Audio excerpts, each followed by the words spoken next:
Perspectiva 7.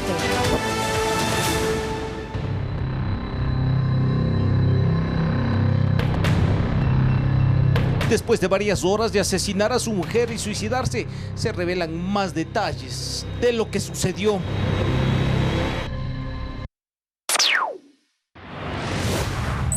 El uniformado se suicidó en su vivienda en el sector de Pascuales, norte de Guayaquil. Para llegar a la casa de su madre, recorrió más o menos 21 kilómetros en aproximadamente 23 minutos.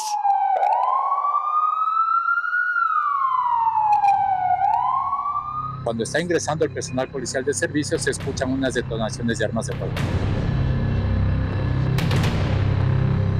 Queda la incógnita si utilizó su arma de dotación y por qué se levantó del piso y tenía una herida que sangraba a la altura del cuello.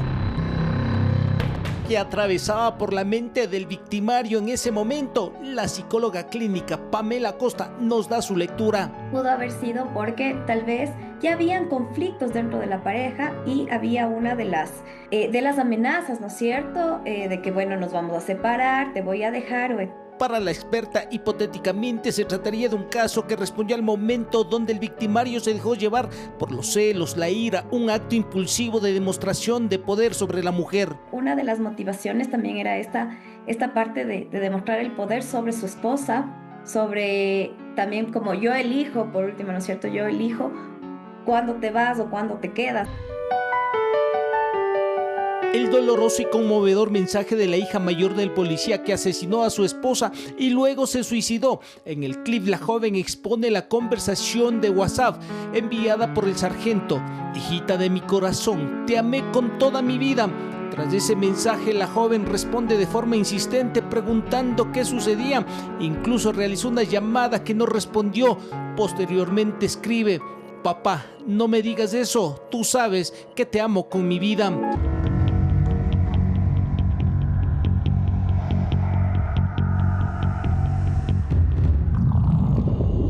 Incluso para la especialista no se trató de un tema planificado porque el hombre no dejó una carta ni pistas que tenía en mente acabar con la vida de su pareja. Una supuesta infidelidad pudo haberse configurado en su mente, más cuando él trabajaba en Manabí y ella en Guayaquil.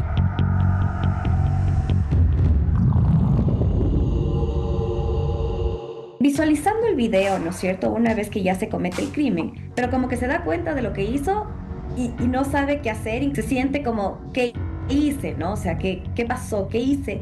¿Qué hice tan malo? Y bueno, él también se le ve como muy arrepentido.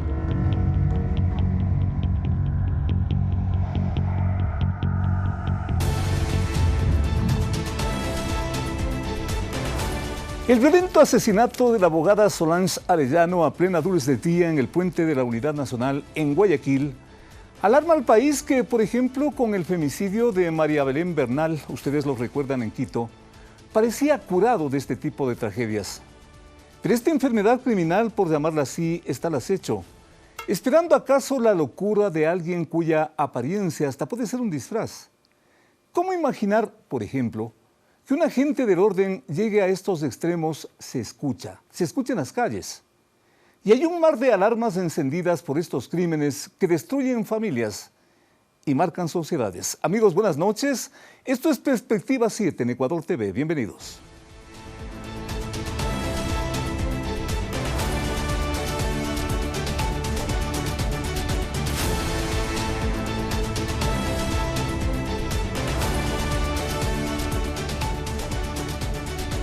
Arrancamos este programa con la presencia de la doctora Anabel Guerrero, directora del Centro de Justicia y Género, y también de la psicóloga doctora Paula Yepes, directora académica de Psicología de la Universidad UDLA. Estoy pensando en esas escenas que acabamos de ver en el reportaje, donde uno puede imaginar muchas cosas. Este es un laberinto, este es un crucigrama, pero que tiene ciertas señales para llegar quizás algún momento a la verdad. Obviamente eso es tarea de los especialistas, de quienes están investigando este momento, este crimen. Pero de lo que hemos visto, ¿cuál es la señal principal que nos puede conducir hacia la verdad? Empecemos con la doctora Paula Yepes. Bienvenida. Doctora, buenas noches. Buenas noches, muchas gracias por la invitación. Muchas gracias. ¿Cuál es la señal principal que de todas estas escenas que el país las ha visto, a usted, digamos, le permite elaborar una hipótesis? Bueno, realmente cuando vemos estas escenas a mí me estremece, ¿no? A todos. Es muy conmovedor poder ver estas escenas, como bien dice el reportaje, a plenas luz del día, ¿cierto? Un claro, para mi percepción psicológica, sí, un ejercicio del poder que se evidencia en un lugar público. Con relación a las razones que pudieron haber llevado a esta situación, no podría yo decir una respuesta clara frente a eso. Sin embargo, frente a la estadística que tenemos en nuestro país de femicidios, que el reporte según la Fundación Aldea, por ejemplo, que nos dice del año 2025 tenemos 349 femicidios, que es la cifra más alta que ha tenido nuestro país históricamente. Y que de esos casos, 9 más o menos aproximadamente han sido ocasionados por un agente del policial. Entonces, un agente del orden. Exactamente. Entonces, la cuestión de la violencia física, como estamos viendo, la violencia ya extrema, que es el femicidio, no ocurre directamente, es decir, ya hay un patrón anterior de violencia que inicia con la violencia psicológica, que luego continúa con la violencia física y que termina en este tipo de violencia que es la más extrema. Entonces, si es que ocurre un femicidio, deberíamos reflexionar desde qué pasó antes de esta persona que vive esta situación de violencia. Es muy importante ese punto porque hay una escena que ya me voy a referir y que seguramente será motivo de su comentario. Pero cuando dice la doctora psicóloga Yepes, también esto se refiere a una suerte de poder. ¿Cómo entendemos esa parte? Porque está en investigación este acontecimiento, esta tragedia, pero todavía no está descrito como un femicidio o en ese sentido apunta. Doctora Guerrero, buenas noches, bienvenida. Muy buenas noches, muchas gracias por la invitación. Bueno, en efecto, los estándares internacionales señalan y obligan a iniciar la investigación como femicidio. Y luego, si se dan las circunstancias, descartarlo. Pero en realidad... O sea, este momento es un femicidio. Por lo menos Fiscalía debe iniciar el procedimiento y la investigación bajo la figura de femicidio. Es así como debe hacerse mucho más bajo las circunstancias en que se han dado, en donde incluso a la luz del día, como ya se ha dicho... Aunque eso luego pueda ser rectificado. Por supuesto, pero la investigación debe darse bajo precisamente lo que hemos hablado en este momento, ¿no? Este ejercicio de poder, estas relaciones asimétricas que existen, incluso un poco de lo que se ha podido escuchar, hay familiares de la víctima que han señalado que precisamente lo que había de por medio ya eran amenazas anticipadas, ¿no? De que él le había dicho que si ella quiere separarse, pues eso no va a suceder, que es bueno, además que es un patrón que por lo general se da en este tipo de relaciones cuando dicen si no eres mía, no eres de nadie, ¿no? A ver, pero en ese punto también cabe una precisión y una aclaración para no confundir inclusive al público. Sí, hay ese elemento, pero hay 3 elementos que también son antecedentes importantes. En el año 2024, 2016 y se repite en el 2024, donde esta pareja demuestra ante la propia justicia o se demuestra que es una pareja violenta, conflictiva. Sí, bueno, aquí volvemos a hablar de las relaciones de poder. Indudablemente, en medio de estas circunstancias, de lo que existe, digamos, estadísticamente, las mujeres estamos en una situación de indefensión. Además, donde la violencia es ejercida principalmente por las parejas. A ver, pero si es que se trata también de un caso donde se observa una conflictividad muy fuerte de esa pareja, quizás por la personalidad, quizás por el carácter de los dos actores, ¿podemos estar ahí también hablando de esto del poder? Definitivamente, no olvidemos que estamos hablando de una persona que pertenece a la fuerza pública, que está armada. No olvidemos que estos casos se han repetido en el país. Ojo que los dos son funcionarios de la fuerza pública, de las instituciones públicas, digamos, relacionadas con la policía. Sí, pero indiscutiblemente estamos hablando de una persona que está armada e indiscutiblemente estamos hablando de que en este país se han dado casos en los que 9 miembros de la fuerza pública, en este caso del ámbito de la policía, han perpetrado la figura de femicidio en contra de sus parejas sentimentales. Entonces, si bien es cierto, se habla de que hay una conflictividad, sí también queda claro que las mujeres estamos en una situación de indefensión, Dicho que las mujeres estamos... A ver, dicho en otras palabras y con todo respeto para que el público quede claro, resultaría, según este enfoque y con todo respeto, resultaría que los esposos policías tienen que andar desarmados. No me estoy refiriendo a eso, me estoy refiriendo a las condiciones en las que se viven o en las que vivimos las mujeres las situaciones de violencia. Estamos hablando de que el femicidio es la forma más extrema de violencia, pero está la violencia psicológica, la violencia física, la violencia sexual y además la violencia psicológica como la forma de violencia mayormente ejercida contra las mujeres. Entonces, ese punto del poder y de esta parte que nos está marcando la doctora Guerrero, este punto del poder y esto del individuo armado, del pertenecer a la fuerza pública, ¿puede ser también un hecho determinante que derive en un comportamiento anómalo y extremo en la parte psicológica?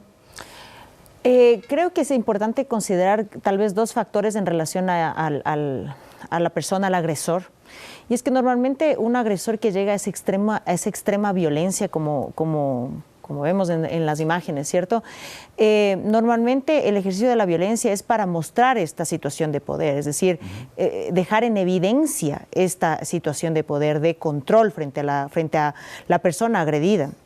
Y a veces, en ocasiones, el demostrar esa situación de poder está vinculado a este tipo de personalidad también bastante narcisista, que tiene que ver con una persona que quiere ejercer ese control. Es decir, cuando alguien le cuestiona sobre esa situación como yo no voy a hacer esto, o yo no me voy a separar, o tú no vas a decidir sobre lo que yo tenga que decidir, frente a ese cuestionamiento, entonces se lleva al acto un comportamiento desmedido como el que acabamos de ver. Y como dice mi colega, ¿cierto? En relación al uso de la fuerza con relación a un arma, yo creo que ahí también hay otra variable que, no sé, la sociedad debería considerar. ¿Puede ser determinante este hecho de que un esposo, trabajador perteneciente a una institución policial que usa armas, eso puede ser determinante, insisto, en este comportamiento? Me parece un poco complicado esa parte. O sea, yo creo que el uso, no creo que determine ese comportamiento. Tendrían que andar desarmados. No, yo no creo que determine ese comportamiento, pero no todo el mundo tiene un arma. Entonces, creo que... Pero un policía tiene que tener un arma. Claro, y creo que un policía debe tener también buena salud mental. O sea, debe tener una gran evaluación de salud mental. Por ahí sí, porque si no estamos confundiendo. Exacto, o sea, yo creo que ahí el sistema en general, para policías, militares, etcétera, debería revisarse, reverse o debería enfatizarse en qué momentos están evaluando a su personal. Ahondemos un poquito sobre la escena y sobre lo que pudo haber acontecido luego de seguramente este disparo que le hace el femicida, entre comillas, ya nos aclaró nuestra invitada de lo que se trataría, y a partir de ese momento emprende lo que estamos viendo en esta graficación, en este mapa, emprende, no diría una huida, sino se traslada a otro sitio para cometer su propio el suicidio. ¿Qué pudo haber pasado en ese tramo en términos psicológicos? Bueno, realmente yo creo que aquí una situación así como de un pensamiento racional no hay. Sale cometiendo un crimen, se va a la casa de la madre y se suicida. ¿Cómo explicar psicológicamente ese punto? Hay, digamos, este es un patrón que a veces se repite, que inclusive tenemos hechos también en nuestro propio país que ha pasado ya como con 3 personas que han llevado a cabo un suicidio, ¿no? No creo que es una situación efectivamente tal vez premeditada, es decir, tal vez inclusive, y ahí me atrevería como una hipótesis, no puedo decir a ciencia cierta qué es lo que ocurrió con esta persona, pero como una hipótesis, que hay una situación de cuando tenemos demasiado estrés, nuestra parte racional no funciona, es decir, está actuando de manera sin tanta reflexión, digámoslo así. Y ahí tenemos la escena, la foto, que yo diría es simbólica, una de las más simbólicas de todo este acontecimiento, seguramente el día del matrimonio, figúrese. Sí, Yo creo que hay cuestiones, como decía, la violencia estructural, la violencia es una cuestión estructural que no solo está alrededor de la violencia extrema como es el femicidio, sino que a veces legitimizamos situaciones de violencia que están súper normalizadas, inclusive en contextos matrimoniales, en contextos de pareja, y que parecerían que son normales, o sea, que están cotidianamente validados inclusive por la sociedad, pero que van siendo señales y que progresivamente pueden resultar en una violencia física y más adelante en un femicidio como es lo que observamos en este caso. Lo que mencioné hace un rato y mencionamos con nuestra invitada doctora Guerrero, directora del Centro de Justicia y de Género. Esto también es importante puntualizar para tomar un concepto de este caso tan delicado. Esta pareja en el año 2016, ella denuncia una intimidación por un tema de inquilinato. En el 2024, la pareja es indagada por un delito de lesiones, la pareja. En el 2024, los dos son denunciados por intimidación a una persona. La parte de la conflictividad de esta pareja, quisiera escuchar su comentario. Bueno, yo creo que cuando se analizan este tipo de hechos, el caso de un femicidio tan atroz como el que estamos observando, más allá de analizar, digamos, estos antecedentes... Que son importantes, ¿ah? Que son importantes, pero que desde mi punto de vista desvían de lo central. ¿Por qué desvían? Desvían de lo central. ¿No son un conjunto de elementos que van a configurar una respuesta de lo que pudo haber acontecido? Definitivamente, en un país en donde el 2025 nos arroja una cifra de 411 femicidios y en donde de enero a marzo se han cometido y se han perpetrado 78 femicidios, estamos hablando de una situación en la que las mujeres estamos viviendo violencia extrema, incluso hoy en contexto de crimen organizado de sistemas criminales, somos botín de guerra. Quizás desde mi punto de vista, por supuesto lo digo, analizar ese tipo de situaciones que deben haberse dado según la información que existe. Esta información es de Fiscalía. Sí, pero nos desvía de lo central, del hecho de que las mujeres, para llegar, insisto en lo que hemos estado hablando, ¿no?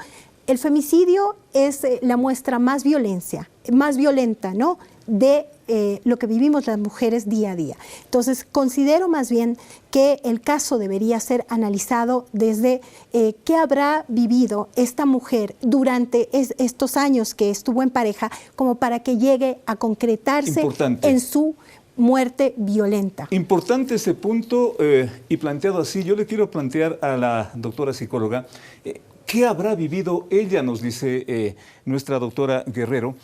Pero yo también escucho un comentario que le quiero trasladar a usted con todo respeto porque su criterio profesional es importante. Escuché un comentario que me llama la atención. En la escena que estamos viendo, una vez que comete aparentemente los disparos contra su esposa, el señor luego se levanta, ahí tenemos la escena, está caído, luego se levanta herido, con una herida, toma su vehículo y ya lo comentamos lo que pasó luego, se va y se suicida. Escucho, ¿no pudo haber acontecido que esta pareja se venía amenazando? Este señor le intercepta a la esposa en el puente de la Unidad Nacional, se acerca quizás amenazante y ella es la que le dispara, se cae. No, le dispara, él le dispara y ahí se cae. ¿De qué estaríamos hablando? ¿Es posible que haya acontecido eso, doctora? Es un comentario que me hicieron y que con todo respeto, ojalá, para tener un contexto de la situación, le planteo a usted como psicóloga. ¿Pudo haber acontecido eso? Un antecedente de violencia de la pareja que llega al puente donde la señora... donde él se acerca, le amenaza con el revólver, la señora también armada le dispara, él le dispara y él se cae y acontece lo que acontece. ¿Pudo haber acontecido eso? Yo sobre ese hecho, desde mi perspectiva, no podría dar mi opinión. Es decir, yo no puedo decir si es que eso ocurrió, creo que eso más le corresponde tal vez a un investigador, abogado, perito. Sin embargo, sí puedo decir que para llegar a ese momento hubo violencia. Es decir, hubo violencia, sin duda. Hubo una estructura de violencia. Totalmente.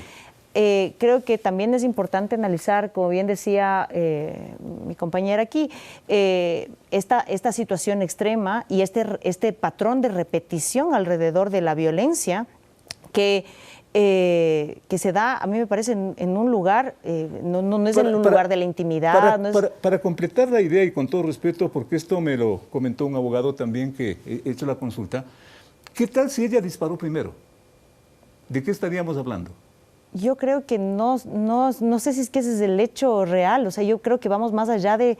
La situación es la violencia. O sea, estamos configurando un rompecabezas, pero en esa escena yo casi no me percaté. Pero gente que también analiza esto me lo dijo y yo le traslado a usted. ¿Qué tal si ella disparó primero? Yo no, o sea, como vuelvo a repetir, no podría yo decir qué es lo que hubiese pasado si es que ella hubiese disparado primero, porque hay una víctima de esta situación, es decir, hay una persona que fallece. Sin duda. Y luego Sin otra duda. persona que comete y yo pienso que hay una víctima de la que no se habla. Hay especialmente. Hay dos. Exactamente, y que son los hijos de esta familia. Ese tema, quiero hacer un pequeño paréntesis porque ese tema es terrible. Ese tema es terrible porque viene a ser la repercusión de todo esto. Vamos a hacer una pequeñísima pausa para volver con más e incorporar criterios a esto que tiene más elementos, ya los van a ver.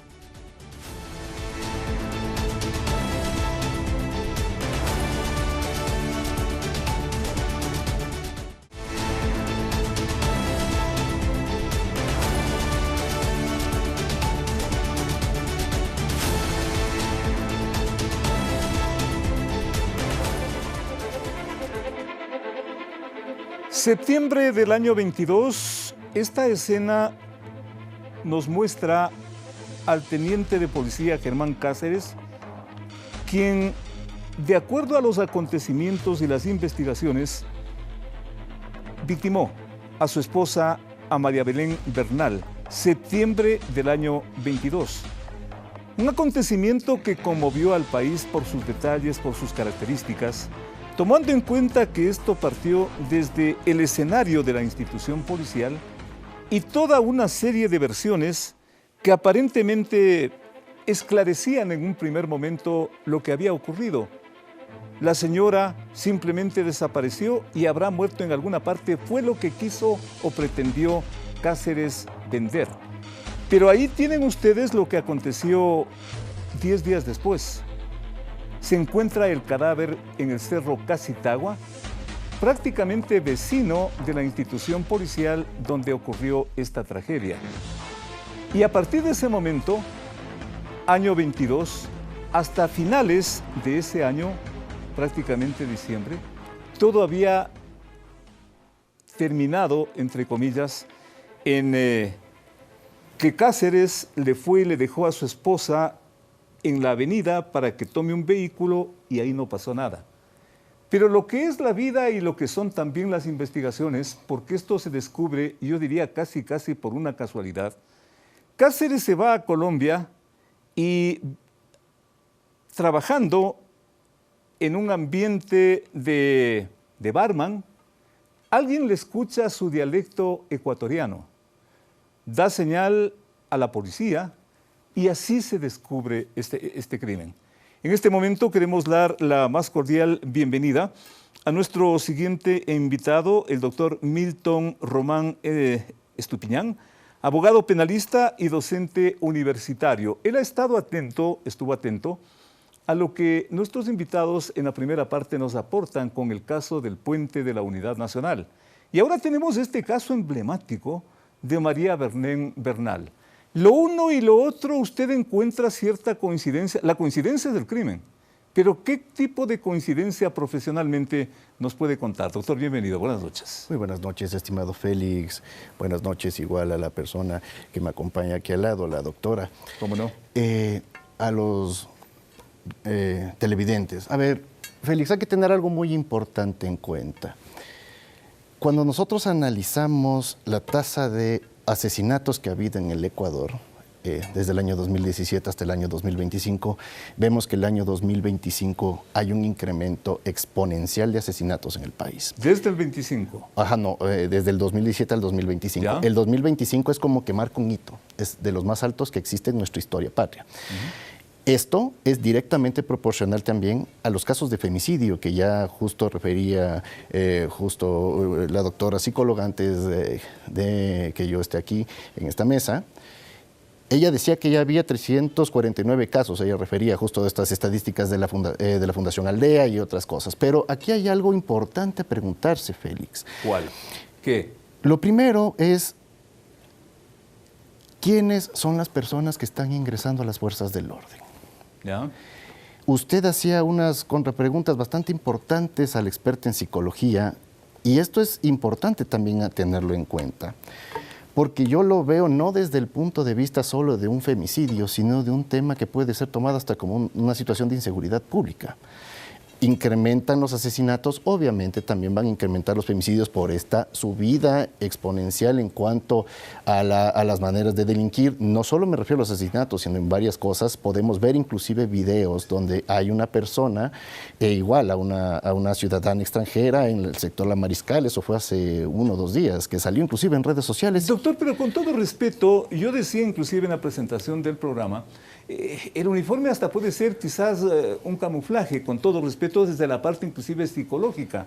Pero esto da de alguna forma lo mismo, que sean civiles o uniformados. Estamos hablando de una violencia, que tiene que tener ciertas características en el individuo y que cómo trata la justicia estos temas. Es que esa es la situación en concreto. A ver, cuando usted tiene el deber objetivo de cuidado o la posición de garante de una persona que por ley debe protegernos a los ciudadanos ecuatorianos, eso ya es preocupante. Y por eso comienzo mi reflexión diciendo qué personas están ingresando a las fuerzas del orden, porque tenemos ya 2 casos, el del puente de la Unidad Nacional y tenemos a más de eso María Belén Bernal.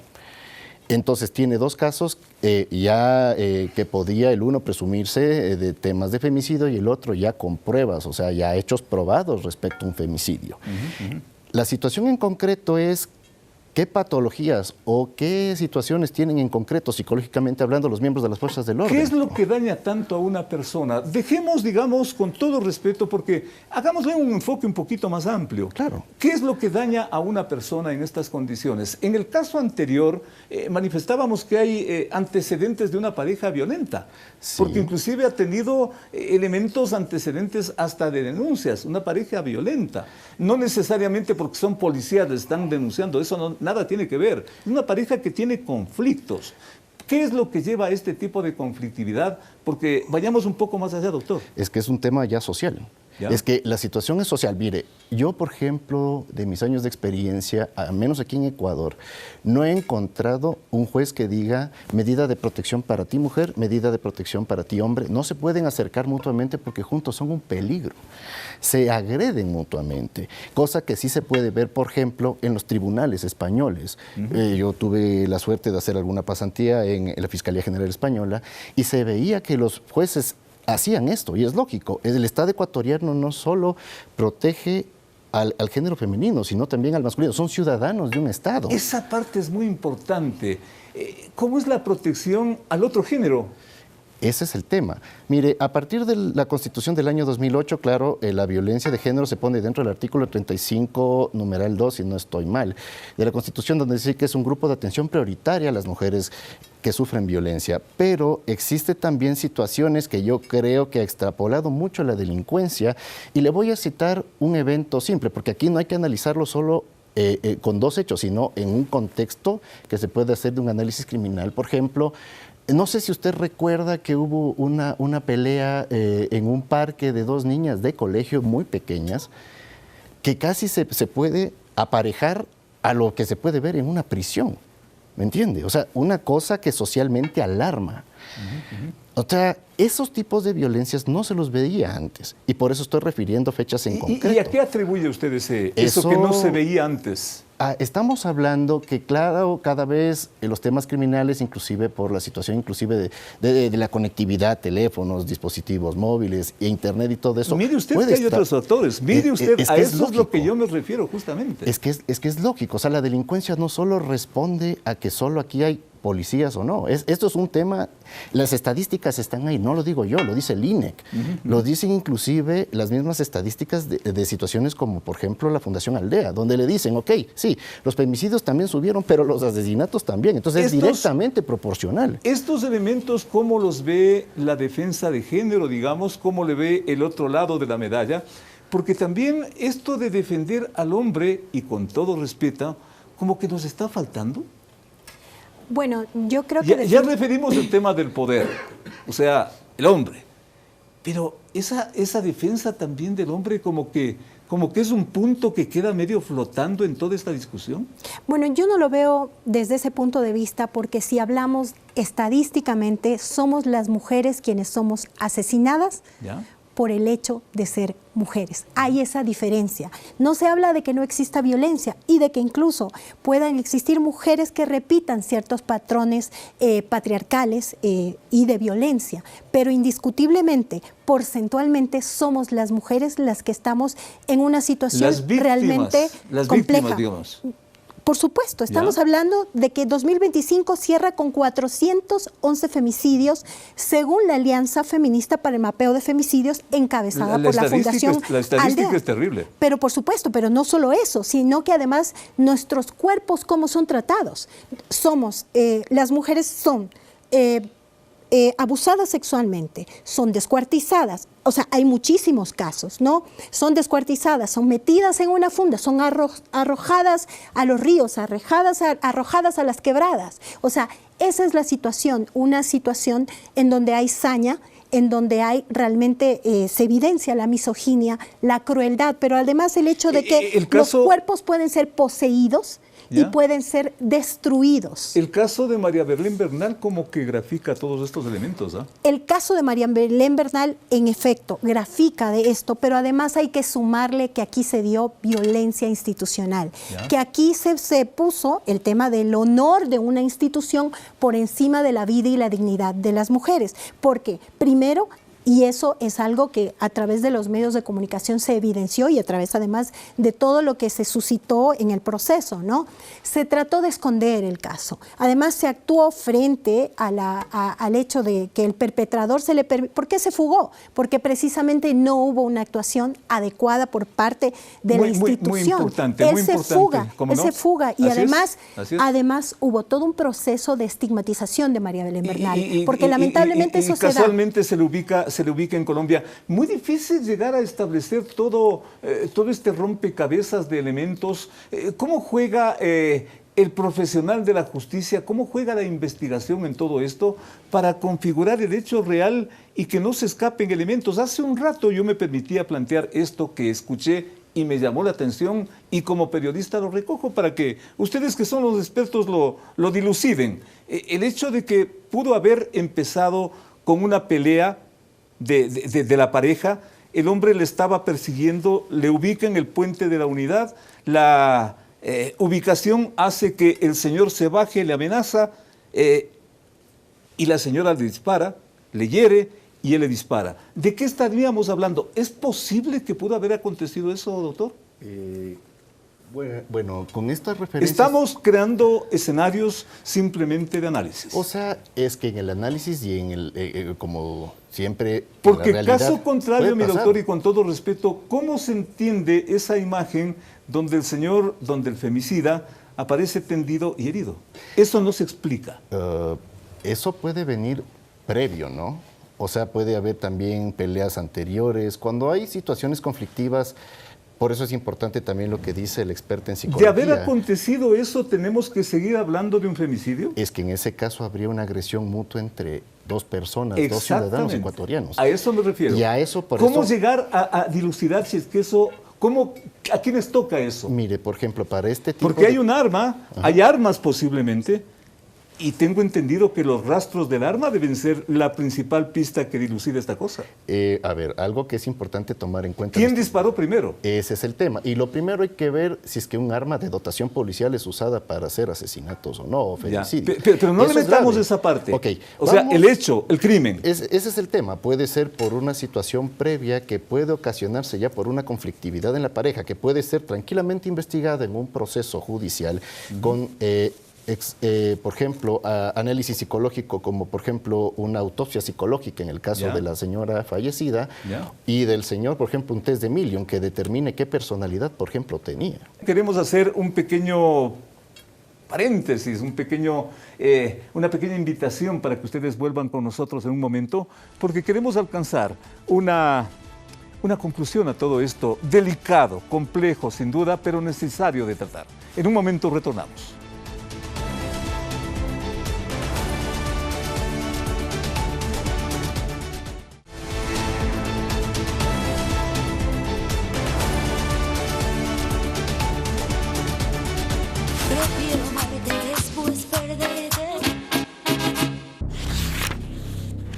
La personalidad de mi mami, aunque era una mujer muy fuerte, muy creativa, muy sacada y echada para adelante, lamentablemente era igual una mujer normal de sangre y huesos, pellejo, que sufre y tenía heridas internas como todos tenemos. Entonces esta niña interna tal vez tenía estas heriditas que hacían que tuviera dependencia emocional y hace que te arraigues en una relación que no muchas veces son las que necesitamos en nuestra vida, ¿no? Y bueno, mi mamá lamentablemente cayó en esta relación donde su pareja necesitaba ejercer un poder, ya sea físico o emocional o mental sobre ella, que sí, ella se sentía atrapada, ¿no? Atrapada en esta relación. Esa era su realidad. Otro caso emblemático y que marcó al país, el de Sharon la hechicera, esta artista que fue victimada hace ya algunos años. Seguimos con nuestros invitados y tomando ese caso de el testimonio sobre esta artista que fue víctima también de femicidio, todavía inclusive eso ya fue sentenciado, pero más de una pregunta ronda, ¿qué lo habrá motivado? ¿Fue casual, motivado? ¿Cómo lo sintieron ustedes que también hicieron un seguimiento a este caso, doctora? Bueno, en el caso de Sharon, valga señalar que una vez que sucedió este femicidio, se pudo conocer que, en efecto, y hasta su hija lo señala, su pareja ejercía poder sobre ella, ¿no? Incluso decidía, porque tenía de cierta forma un manejo sobre su carrera artística, ¿no?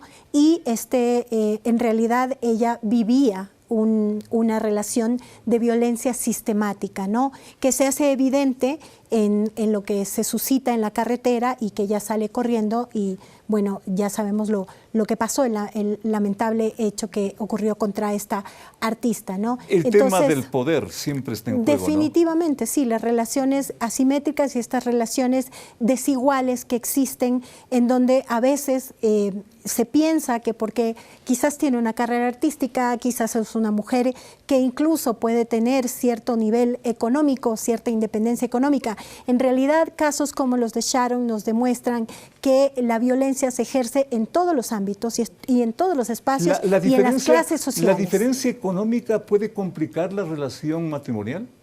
Bueno, también porque lamentablemente existen en estos temas de violencia el machismo, los estereotipos de género que se siguen manejando e incluso el hecho de que a ella le estuviera yendo bien y sea una mujer aclamada o querida en el país. Y al otro señor le iba mal. No necesariamente, pero hay este tema del machismo y de los estereotipos, en donde hay incluso también un tema de celos y de una situación en donde la mujer es, y lo repito porque ya lo dije antes, la mujer es posesión y el hombre o la pareja es quien le dice cómo y qué debe hacer. Y cuando la mujer no se sujeta a eso y quiere llevar una vida, digamos, relativamente independiente, entonces la quieren disciplinar, porque a eso se le llama, incluso a nivel internacional se habla de que las mujeres con la violencia lo que son es disciplinadas. A través del tiempo los casos se repiten en el país y tenemos otro, año 2019, mes de enero, y que también conmovió al Ecuador. Allí tienen ustedes la escena. El hombre convertido en una suerte de reclamante, pero le somete a su pareja y la termina victimando, pese a los pedidos de la policía, del orden, a que se entregue. Cosa terrible, brutal, que aconteció en el año 2019 y nos deja qué mensaje, doctor, tenga la bondad. Bueno, Félix, ahorita acaban de proyectar el tema de Diana, que es un caso muy connotado en este tema justo de género, ¿no? Ahí lo que se ve realmente es un montón de policías que no disparan. Y hay algo importante. Que no disparan. Es que esa es la situación. Cuando usted tiene... ¿Que debieron haber disparado? Le soy sincero, tenía un bien jurídico protegido la vida de Diana. Al otro lado tenía una persona que estaba atentando directamente contra su vida. Pero lo que por alguna cosa le hago una infidencia, Félix. Yo conversé con alguna persona allegada a defensa institucional de la policía, que son los abogados prácticamente de la institución policial. Estamos hablando de este caso. Sí, le pregunté directamente, claro, por un tema inclusive ¿Y qué le dijeron? Me dijo, doctor, ¿qué hacíamos, por ejemplo, en el caso Diana? Y yo les decía, señores, lastimosamente las leyes ecuatorianas como están hechas, una legítima defensa es peleada, porque ese rato se tenía que llevar detenido a la persona, ver qué pasaba en flagrancia, y después de eso realmente ver su inocencia. Entonces, en ese caso tenía miembros de la policía. ¿Usted dice que debió haber disparado la policía? En ese caso, y eso hay que hacer una reflexión legislativa. ¿Pero debían disparar o no?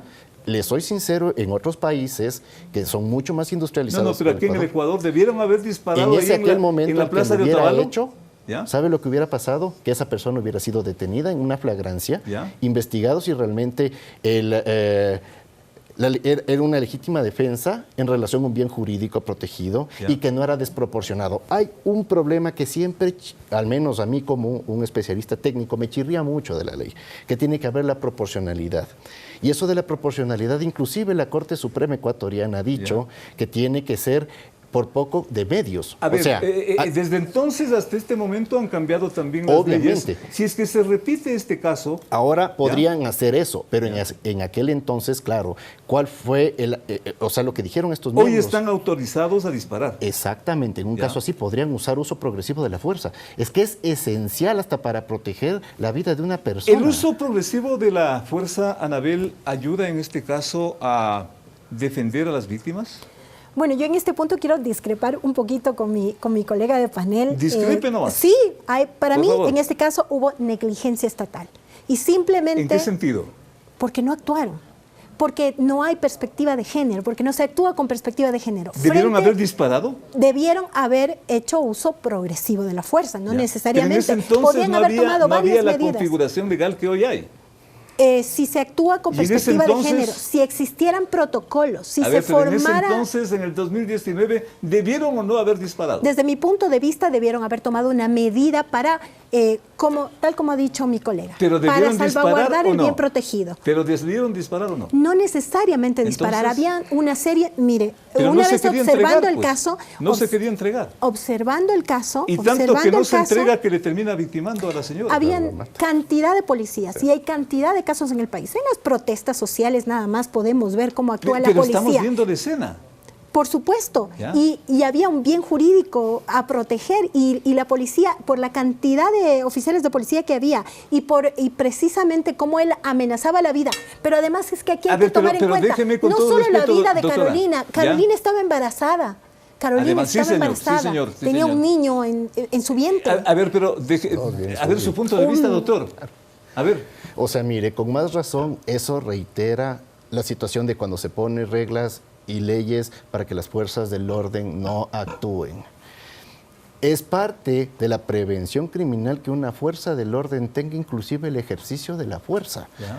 Obvio con sus mesuras, porque tiene que haber respeto a los derechos humanos. Pero este caso es realmente terrorífico porque tiene un montón de policías que no pueden hacer nada, inclusive por represalias estatales. Por miedo a represalias 2019, estatales. año 2025, ¿estamos en las condiciones legales e institucionales para que eso no se repita y que la policía pueda disparar? En ese caso debieron haber... No. Puede pasar el uso progresivo. Ahorita salimos de aquí y encontramos en el parque esto. ¿Cómo debe actuar la policía? El uso progresivo. Y le voy a decir por qué. ¿Y qué es eso? que la policía tiene que tener, lo primero que tiene que hacer es disuadir. Si la disuasión no va, obviamente comienza a incrementar ese uso de la fuerza, por decirlo así, en términos muy pedagógicos, por así decirlo. ¿Por qué? Porque claro, el policía también tiene que precautelar que la persona que está delinquiendo esté con vida, inclusive hasta por un debido proceso, pues mi estimado Félix. En la actualidad sí, capaz, si el caso Diana hubiera sucedido en la actualidad, no hubiéramos tenido 2 víctimas. ¿Por qué digo 2 víctimas? Porque la señora estaba embarazada. Así y es. la Constitución del Ecuador, eso es terrible. claro, es terrible. garantiza a las personas que también están por nacer, porque dice que se hace esta protección de la vida desde la concepción. La parte humana de todas estas tragedias a mí me parece brutal. Brutal, ese es el término. Me parece que muy preciso. Hija de mi corazón, te amé con toda mi vida. Le pide perdón. Y la hija le responde, te perdono. Ese fue el diálogo último en el tema del puente de la unidad nacional. El que se suicida habla con su hija y tiene ese último diálogo. ¿Qué le parece, doctora Guerrero? Bueno, quienes son perpetradores de violencia y de este tipo de hechos como femicidios o como todo tipo de violencia. Un final me parece terrible, brutal.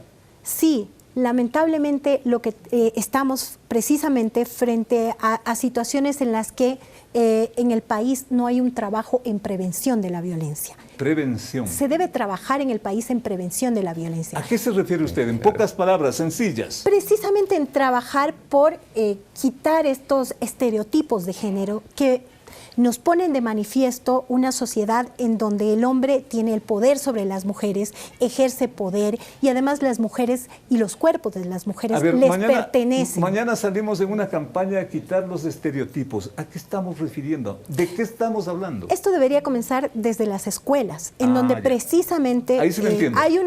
hay una formación machista, porque hay que hablar del machismo que persiste en nuestras sociedades, en donde las mujeres hemos sido relegadas al ámbito privado, en donde el machismo, por ejemplo, que las mujeres tengan que ser las que principalmente estén encargadas de las tareas domésticas, lo que impide un desarrollo más adecuado, por ejemplo, de su profesión o de tener ciertas... Ese punto que es también una constante de los sectores que, con todo respeto, pues proclaman estos principios. ¿Seguimos siendo como sociedad víctimas del machismo, doctor? A ver, hay que analizar un tema... ¿Tenemos que entregarnos al feminismo para que esto se tranquilice? ¿Cómo es esto? ¿Cómo hay que entender? Mire, yo parto desde el principio de la igualdad que plantea la Constitución. Estamos hablando como técnicos. ¿Ya? Claro, una parte o solo vender el argumento a un solo lado sería sectorizar o parcializar. Y es más, tengo que decirlo públicamente, Félix, hay muchos casos en los que, porque se vende este tipo de argumentos, hacen cuestiones en casos judiciales terroríficas. O sea, hay negligencias, y no solo negligencias, sino inclusive hasta fraudes procesales para llevar a veces y decir que es un femicidio. Es real. Hay mujeres que abusan de los sistemas que el Estado ecuatoriano, a partir de la Constitución del 2008, ha puesto como la ley de erradicación de violencia de género, que en eso le doy razón justo a la doctora aquí también. Por ejemplo, el artículo 10. El feminismo en la práctica, y con todo respeto a la palabra, pero así se llama, ¿el feminismo se aprovecha de la ley para victimizarse? A veces sí, no puedo decir que no. Es lógico. ¿Por qué que se haya tipificado? Porque había una necesidad social. Pero si usted ve inclusive hasta en cuántos punitivos, ¿a qué es esto? ¿Cuánto un punitivo es cuánto le dicen que tiene que sancionar a la persona que hace determinada conducta delictiva? Si usted ve el asesinato, el femicidio, no discrepan en penas. Es 22 a 26 en el 1 y 22 a 26. A ver, ¿qué nos dice la doctora Guerrero? Porque es lógico, por esta igualdad. Por lo visto no es tanto del machismo, no es tanto de este poder machista, sino que también hay que ver el otro lado de la medalla, doctora, ¿o no? Bueno, no, yo definitivamente no. Pienso que nos estamos desviando de lo principal. A ver. Mire, antes del 2014, una mujer era asesinada de forma violenta en las circunstancias de las que hemos hablado aquí y no se visibilizaba. El objetivo de tipificar el femicidio a partir del año 2014 es precisamente visibilizar esta violencia contra las mujeres, porque nos matan por ser mujeres.